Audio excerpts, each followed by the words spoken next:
मेरे आका सल्लल्लाहु तआला अलैहि वसल्लम के पास एक सहाबी हजरत ज़ैद बिन अरकम आए और पूछा, ये कुर्बानी क्या है मेरे आका? हुजूर अकरम सल्लल्लाहु अलैहि वसल्लम ने फरमाया, जिस जानवर की की कुर्बानी करोगे उसके हर बाल के बदले तुम्हें अल्लाह एक नेकी अता फरमाएगा। जितने उसके जिस्म में बाल होंगे, हर बाल के बदले अल्लाह तुम्हें एक नेकी अता फरमाएगा। और हुजूर अकरम सल्लल्लाहु तआला अलैहि वसल्लम ने यह भी इरशाद फरमाया कि तुम जानवर का इंतखाब अच्छा करो, इसलिए कि कल बरोज़े क़यामत पुल सिरात पर यह तुम्हारी सवारी बनकर आएगा, जिस पर बैठकर तुम जन्नत में जा रहे होगे। और लोग ये भी पूछते हैं, हमने एक बार कुर्बानी की है तो वहां सवारी कौन सी वाली आएगी? ये भी मिलता है रिवायत में। तुमने अपनी जिंदगी में जो सबसे पहले कुर्बानी की है उस पर सवार होगे, लेकिन हर साल की कुर्बानी वाले जानवर भी सवारी बनकर तुम्हारे इर्द गिर्द आएंगे, वो सब होंगे। तुम इंतखाब करो जिस पर सवार होना चाहो।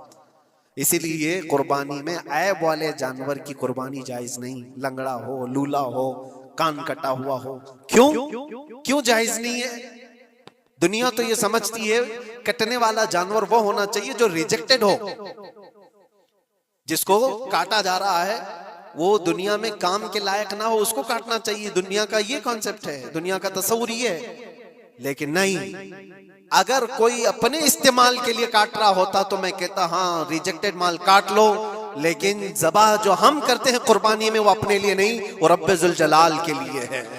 इसलिए बंदा ये देखे मैं अपने रब की हुजूर क्या पेश कर रहा हूं। तुम अगर कोई हदिया तोहफा खरीदने जाते हो अपने किसी इज्जतदार शख्स के लिए, तो इंतखाब सोच समझ करके करते हो कि जिसको मैं देने जा रहा हूं ये कितना वैल्यू वाला होना चाहिए, कितना इज्जत वाला होना चाहिए, और जो रब ताला की बारगाह में पेश कर रहे हो उसका भी आप ख्याल रखो। इसलिए लोग काम चलाने की बातें तो बहुत करते हैं। कुर्बानी के मुतालिक कुछ बातें हैं जो मुझे आज अर्ज करनी थी, इसलिए मैंने आज इस मौजू पर आपसे खिताब किया। बहुत सारे लोग तरह तरह के अफवाहें भी फैलाते हैं। ये तो उन गैर मुस्लिमों के एतराज़ात का मैंने जवाब दिया। दुनिया भर में हमारे ऊपर इल्जाम कि ये लाखों जानवरों को ऐसी ज़बह कर देते, काट देते हैं। लेकिन मेरे अजीजों, यही वो दुनिया है जो एक तरफ तो जानवरों की हिमायत और मोहब्बत की बात करती है, और दूसरी तरफ इनके बड़े बड़े मल्टीनेशनल कंपनियां जानवरों को बेदरिग ज़बह करते हैं, कत्ल कर रहे हैं, और खाने में भी इस्तेमाल कर रहे हैं। और सिर्फ इतना ही नहीं, सारे जानवरों की खालें, लेदर की बैग, लेदर के जूते, लेदर के बेल्ट, लेदर की टोपियां, लेदर के जैकेट, सब बना करके दुनिया पहन रही है, और कीमती चीजों में उसको शुमार किया जाता है। इनसे कोई सवाल नहीं करता कि ये सब चीजें कहां से तुम लाए, ये सब चीजें तुम कहां से लाए? क्या बगैर किसी जानवर के ज़बह किए हुए उसकी खाल का इस्तेमाल करते हो? लेदर का इस्तेमाल तो सारी दुनिया बड़े फख्र से कर रही है, हत्ता के घरों के इस्तेमाल करने वाले सोफे और कुर्सियों पर तक इस्तेमाल है, अपनी बैठने वाली गाड़ियों में कार की सीट पर तक इस्तेमाल है। तुम्हारे पहनने वाले जूते, तुम्हारे पहनने वाले बेल्ट, तुम्हारे पहनने वाले जैकेट, सब जगह तुम्हारा इस्तेमाल है। और सिर्फ मैं ये नहीं कह रहा कि दुनिया में सिर्फ मुसलमान इस्तेमाल करते, सारी दुनिया लेदर का इस्तेमाल करती है। ये लेदर कहां से आता है?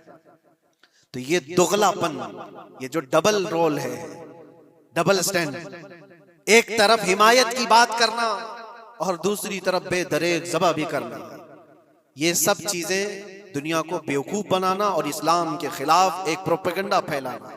लेकिन ऐ मुसलमानों, ज़हन और दिमाग में किसी ऐसे मॉडर्न कल्चर के ऐसा कोई फरेफ्ता हो, उसकी बातों में आकर तुम ये सोचो कि नहीं, इतने पैसे मैं कुर्बानी के बजाय सदका कर दूं, किसी गरीब को दे दूं, नाजायज है। तुम्हारे ऊपर से कुर्बानी का वजूब खत्म नहीं होगा, वो उसी तरह से बाकी रहेगा और गुनहगार भी रहोगे।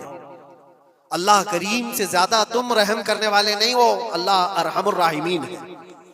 अल्लाह अरहमुर राहिमीन है। जब वो हुक्म अता फरमा रहा है तो क्या तुम्हारे दिल में उससे भी ज्यादा रहम है?